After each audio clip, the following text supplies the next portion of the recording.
on my way to pick up Marcus from work, and I thought I would come on here for a few moments and talk about one of the most effective weapons that the enemy has is called distractions. Today I had everything pretty much set up to where I was going to get some things done, some productivity done, knock some stuff out. I was going to be in the zone. And because he knew that, he got to come in and do something.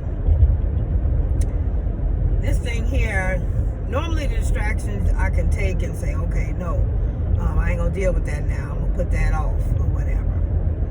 But today's distraction, I had to take care of. And it kind of set me down. And I know what the enemy meant for evil, God meant for good. I'm kind of grateful for that distraction because it gave me the rest that I needed. I couldn't do what I wanted to do.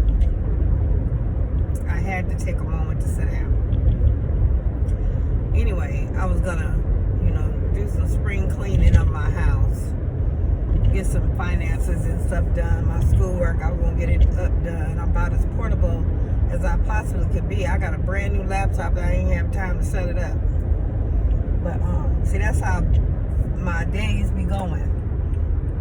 I'm constantly going, constantly doing something, constantly ministry, or dealing with my kids or something. So I got to be mobile to where I can have better time management skills. But today was a conscious interrupt. I had planned on getting a lot done, and I'm not mad that I didn't get it done because, like I said, God knew I needed the rest. I needed to sit down. I'm sitting there taking care of some information on the phone, and all of a sudden I keep hearing this pop. I'm thinking maybe it's a hot water heater, or maybe it's the air conditioner, the heater going or whatever. So I'm looking for it.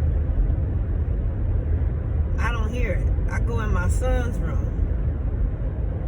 It got a little louder, but I didn't hear nothing moving.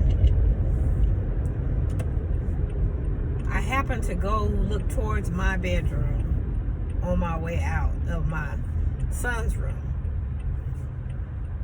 And I heard this crack.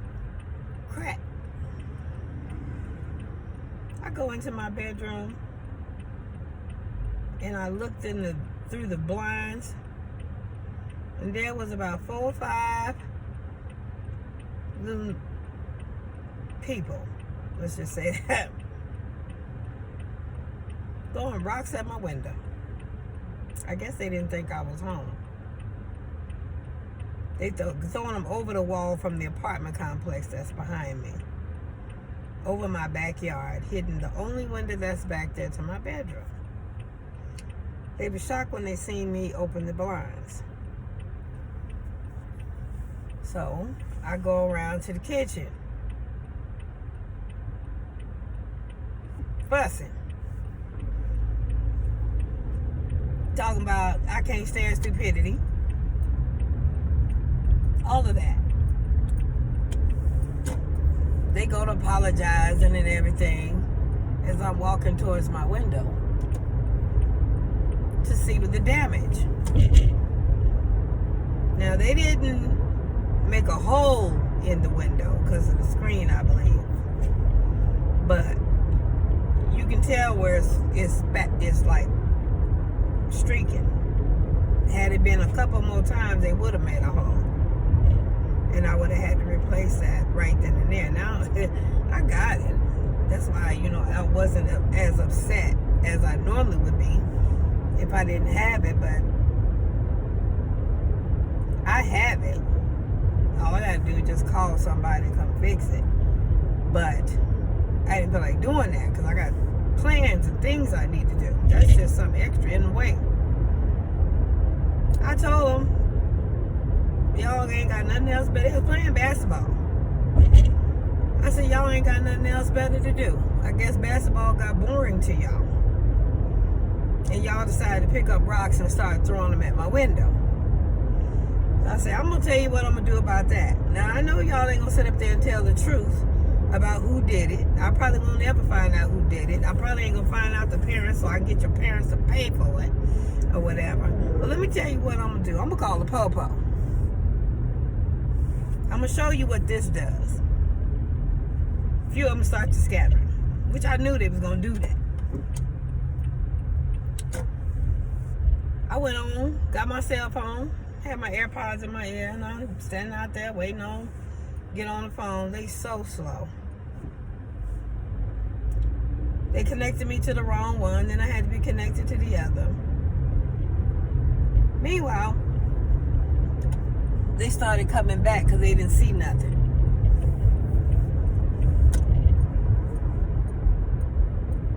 Finally, I got somebody on the phone, and they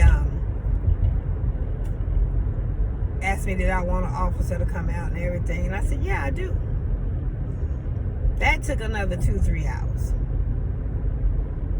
And I don't live in a neighborhood where you would assume that it takes 2 or 3 hours.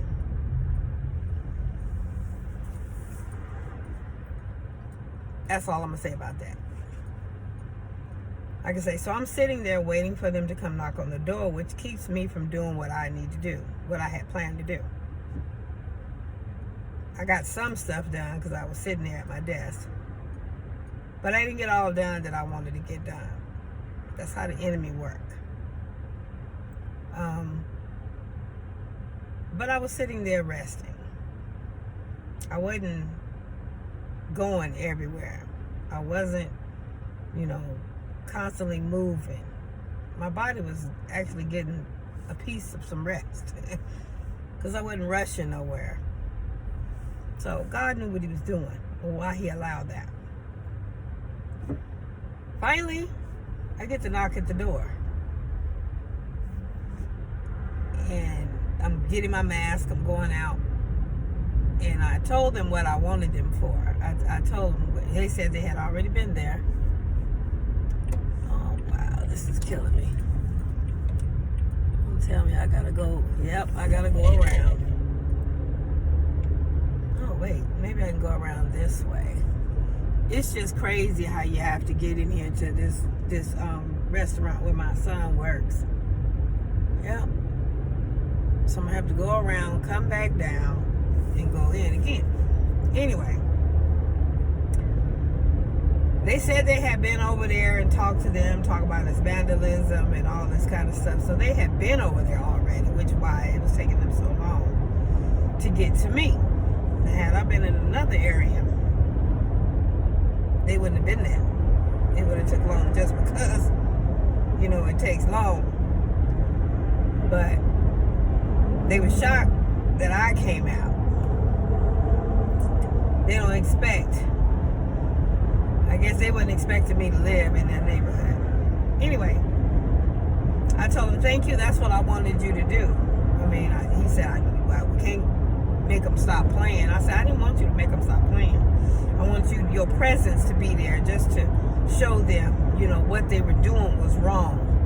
And give them the rundown on stipulations of what could potentially happen.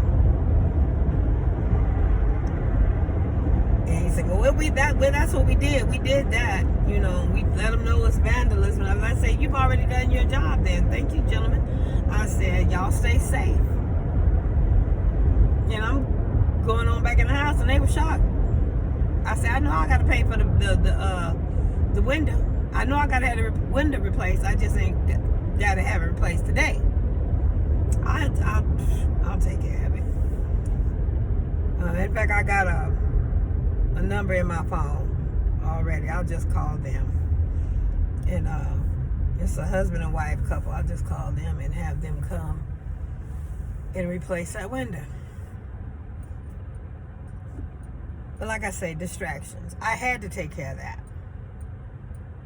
Otherwise, I'd have been probably done with my house, my spring cleaning by now. Because I keep my house clean. It's just, When it get like the food pantry I was telling you about, I gotta throw some food away. Not throw it away, put it in a bag, because it done got so full in my freezer. I can't stand looking for nothing. So I like organization to where I can look in there and get what I want, cook and go about my business. I don't like to keep pulling and digging and stuff out of my freezer. Mind you, I got 2.5 freezers, but I don't know. Maybe I'm gonna try to. I got to put it out there in that freezer that's in the garage. So maybe I'll move it out there and then worry about finding somewhere to deliver to later. But I was trying to get that done so I can marinate some meat. And I was going to bless my boo with another chuck roast next week. I was looking for that. But, it's clutter time. I can't stand clutter. So I was trying to get rid of the clutter. I know some people say, that's a blessing. That clutter is a blessing. And it is. I'm grateful. It's still a nuisance to me when I can't find what I want to find. Sitting there, it takes more time to pick stuff out, looking for stuff than it is just to reach in, get it, and go on about your business. So probably gonna be visiting that church. Yeah, that's probably why I'll just put it in a bag, go dump it off them, let them distribute it or whatever. But I'm gonna get off of here. I just wanted to come on here and talk about distractions today.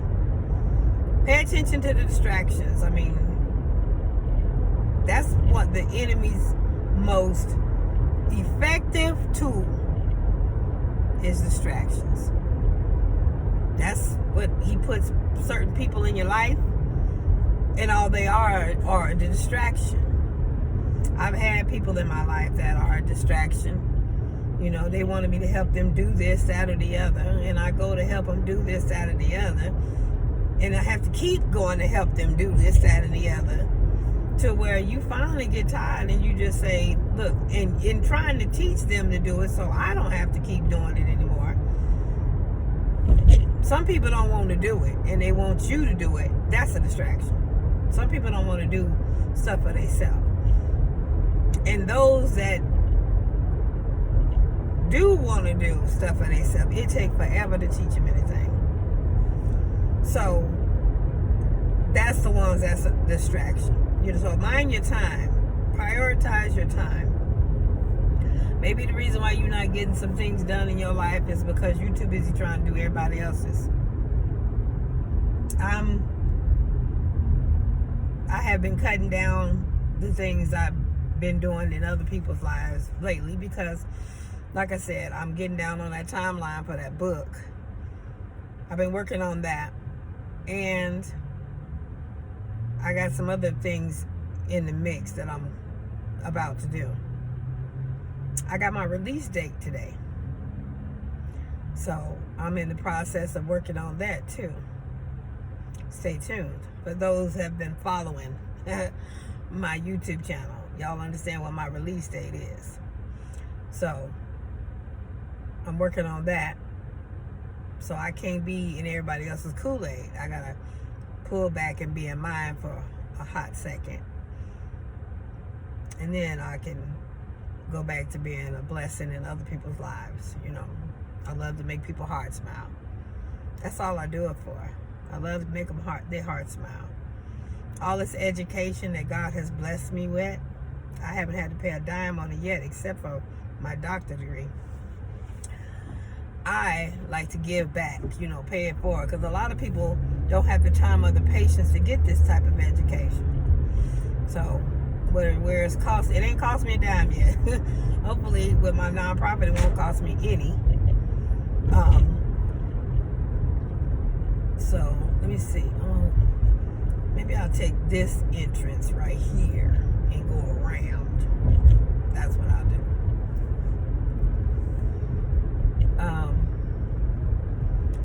Like I say, I'm gonna get off of here. I don't want to miss this entrance. There we go.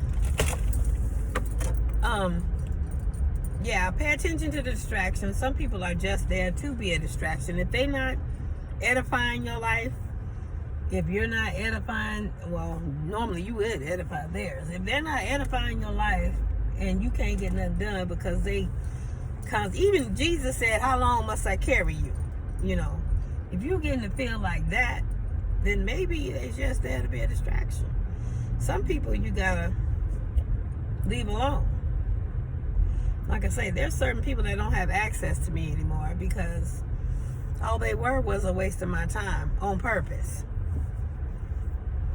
Oh, they full today. I hope he gonna get off at 6 o'clock. This parking lot is full. They in here paying all this money. Mind you, the food was good, but lunch, what I paid, that wasn't all that. Like I said, if I wasn't supporting my baby boy, I wouldn't have paid that. Not for lunch. Look at that. Come flying through there. Don't know if you're going to get hit or not. Anyway, I'm finna park and let them know that I'm here. Like I said, pay attention to your distractions. They come to knock you off focus, keep you from doing the things that you need to do. They keep you procrastinating. It's one of the most effective tools of the enemy. It seems so simple. It's something that you wouldn't pay attention to, you wouldn't think of, but by the end of the day, when you realize what you didn't get done and how much distractions were in your place, it kind of, upsets you. Look at the ones that ain't nothing but a distraction to you in your life. Maybe that's all they're there for. Y'all take care.